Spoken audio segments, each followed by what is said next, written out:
Season 1, Episode 10. The Tart, the Tea, and the Sacred Silence. It began with a line out the door. Not a complaint, not a marketing triumph, just a line, folding around the porch rail, past the herb box, down to where the sidewalk used to end before the sidewalk started meaning something. Smoke and soul had become known. Not marketed, never advertised, but whispered about, the way you speak of thin places, of dreams you can eat. Foot traffic turned to soul traffic. The porch creaked with the weight of new stories every night. In the kitchen, Senti lifted a tray of cornbread from the oven and set it down a half-inch harder than he meant to. He looked at his paws. They weren't shaking. Not quite. "Order up, chef." Brad glanced up from the sink, took in the stack of tickets on the rail, the heat radiating off the flat top. Senti moving between 3 stations with nobody on the line beside him, and let out a single, short breath through his nose. "Hope you like waiting. Everybody else apparently signed up for it." Senti heard him, didn't answer. Out front, Brent still played. Glorp still inexplicably found ingredients last seen in Renaissance Venice, humming to himself as he labelled a jar. Saffron, probably, mostly. Brad washed dishes while mumbling heartfelt cynicism into the water. But Senti felt the pressure. Too many guests, too many details, not enough stillness. That night, after the last table cleared, after Brent had gone quiet at the piano and Glorp had gone wherever Glorp goes, Senti sat at the kitchen table with a sheet of paper and a fountain pen that had been in Brent's family a long time. The ink was the colour of dusk. He wrote slowly. Dear Clement, the porch sings now, but it sings too loudly. I need your stillness to remind it how to breathe. There is room here for your scarves, for your tarts, for the quiet that feeds us. Come if you can. Yours, Senti. He folded it, kissed it, and gave it to a raven with excellent posture, waiting on the railing as if it had known this letter was coming for a week. The raven took it without comment and lifted into the dark. 2 afternoons later, the front door opened and Clement walked in. He wore a blue and cream plaid scarf wound twice around his neck, the kind of scarf a bear keeps for years because it is warm and because it was made by someone who loved him. A canvas bag over one shoulder, an apron folded into the crook of his other arm. The restaurant wasn't open yet. Senti was at the prep counter with his back to the door. Glorp was on the bar, rearranging bottles by a logic only Glorp understood. Brent was at the piano, chasing a chord voicing he'd been after for 3 days. Clement set his bag down just inside the door and stood there for a moment, looking at the 3 of them with a faint smile.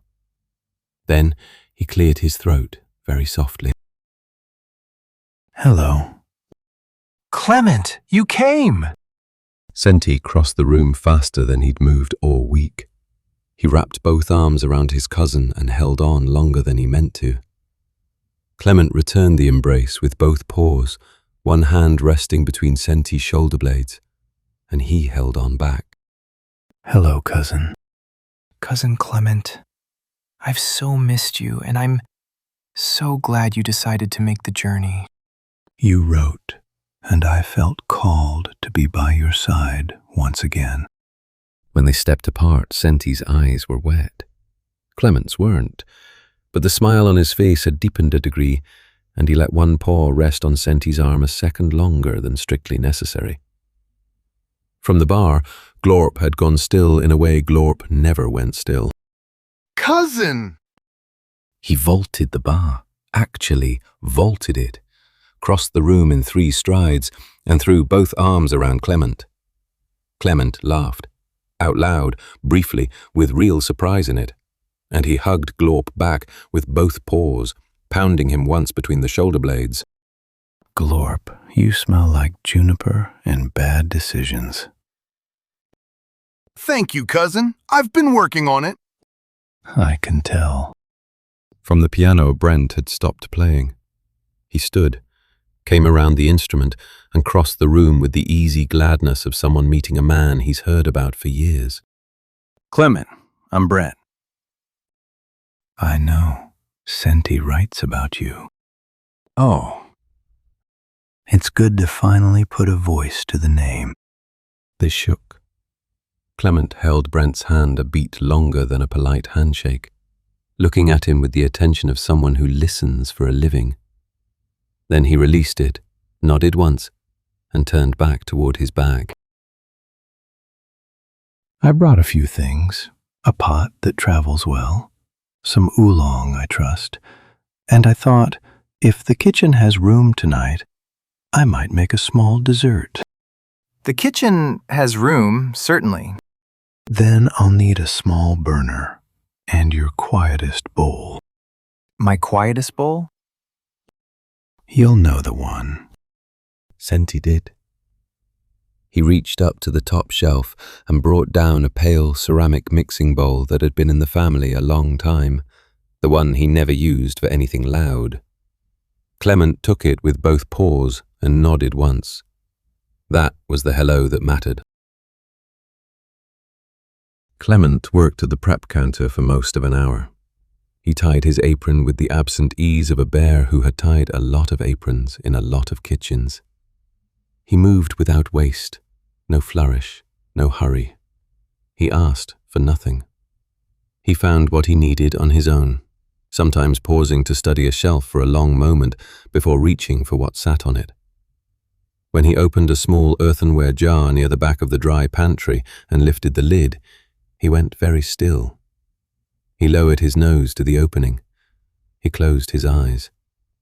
And then, very faintly, he smiled. He set the jar beside his bowl and kept working. Glorp, who had been watching from the bar with increasingly poor pretense of not watching, finally drifted over. He leaned on the prep counter, peered into the bowl, peered at the jar, and inhaled once. His eyes went briefly cross-eyed. Oh, cousin, you found it! The Nepal jar! Top shelf, behind the dried lavender. I hiked 3 days for that honey. 3 days. Saffron robes, singing. A monk offered me a life of contemplation, and I said, maybe next decade. I wondered who brought it back. It tastes like somebody meant it. Yeah, it's honey, but it also tastes like a quiet dream. At least that's what the monks said. Then go on, cousin. The tart is nearly ready, and I'd rather not plate it alone. On it, cousin! Glorp kissed the top of the jar, set it back exactly where Clement had found it, and went to pull plates. The tart was simple to look at: warm citrus, almond crumble, a single violet petal, a drop of honey at the center that caught the kitchen light like something remembered. Clement called it a clementine tart, but barely. The words came out the way a chef names a thing he hopes will introduce itself.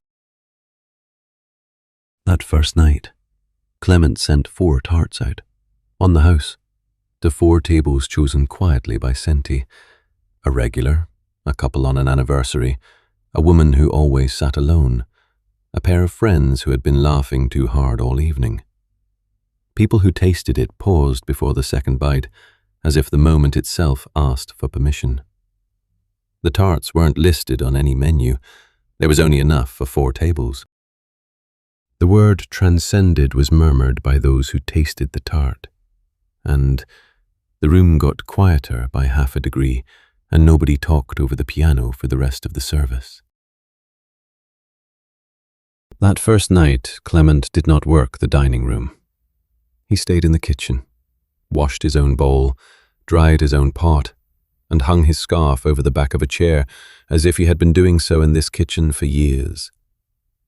When the last ticket was pulled, he untied his apron, folded it once, and sat down at the prep counter with Senti and a cup of oolong. They didn't say much. They didn't need to.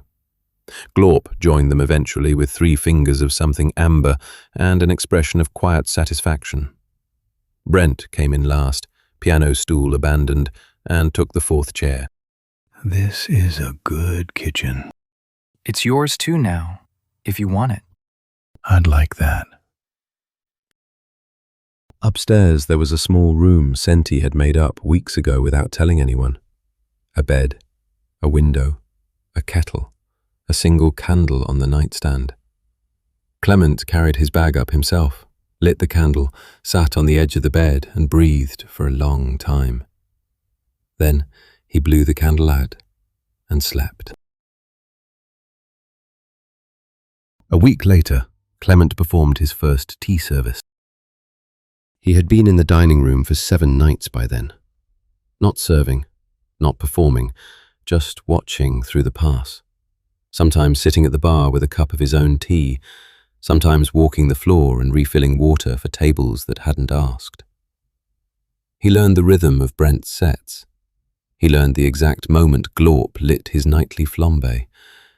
He learned the way Brad's shoulders dropped half an inch when the last ticket was pulled. He learned faces. He learned which ones carried something unresolved. On the 7th evening, without announcement, he set a small tray at the pass and brewed oolong. Slow water, patient leaves. A pot that had travelled farther than most passports. He lit a single candle. He bowed to it once, almost imperceptibly.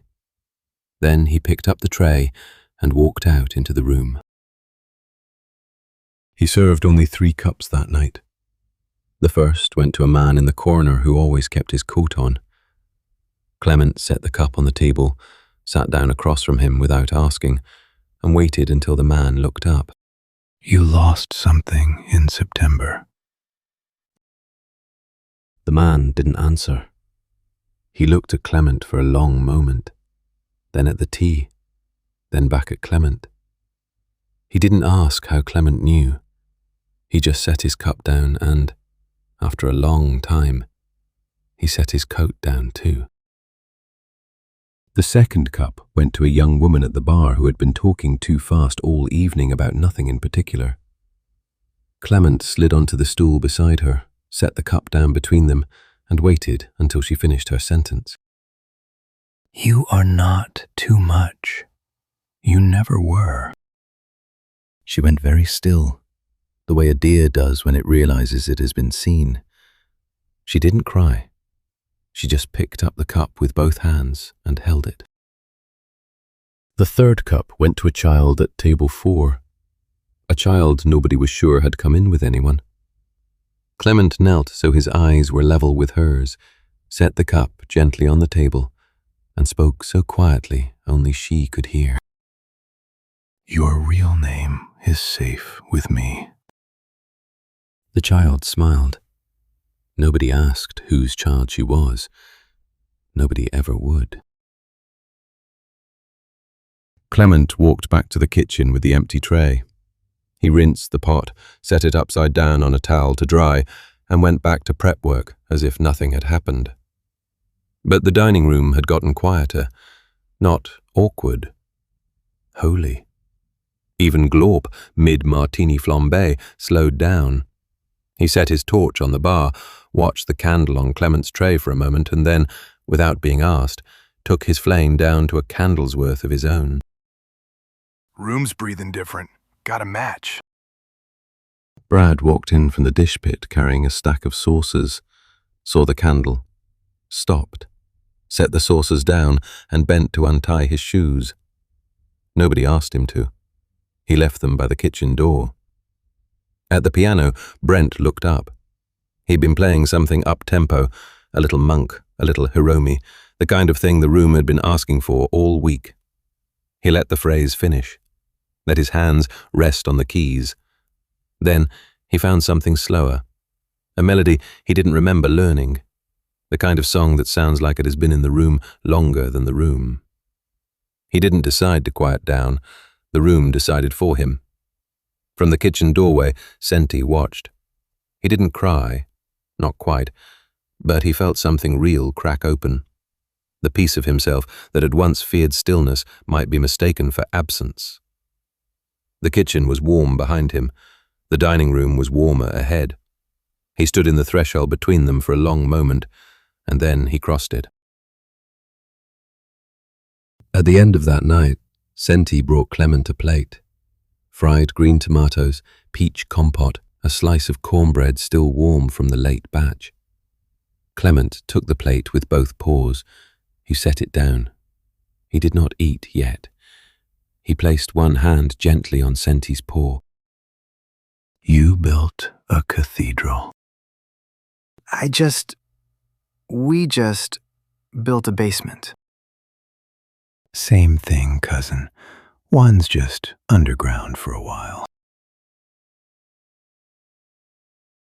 Later, after Clement had gone upstairs, after Brad had put his shoes back on and locked the side door, after Glorp had climbed onto the roof for reasons known only to Glorp, Brent and Senti stood on the porch. The crickets had found their cadence. He's going to stay. Yes. Brent nodded once. Then he disappeared into the kitchen without saying anything more. Senti settled on the porch. The night was doing its ordinary things, the faint cooling of wood, a neighbour's porch light blinking on 3 houses down. From inside, he could hear Brent moving. Not the way Senti moved through a kitchen, all orchestration and intention, but the careful sound of a man with one particular thing he knows how to do. Something going into a pan, a low heat. The smell arrived before he did. Chocolate, dark, serious, then cherry, warmer and wilder than expected. Then something else underneath, patient, just waiting its turn. Brent came out with 2 mugs and sat down without ceremony. Senti took the one offered. The warmth came through the ceramic immediately, the way warmth does when something has been made with care. He smelled the cherries first, the surprise of them, then sipped. The chocolate was serious. The cherries moved through it like something half-remembered, and at the very end, a quiet heat, unhurried, arriving after everything else had already said what it came to say. He went still. Not the still of exhaustion, the other kind. Brent was looking out at the yard. Jenny May. She did it like this. He didn't say more. He didn't need to. Senti looked at the door of the restaurant where the lamp was still on, where the blue and cream scarf hung over a chair as if it had always been there. The hot chocolate stayed warm, longer than it should have.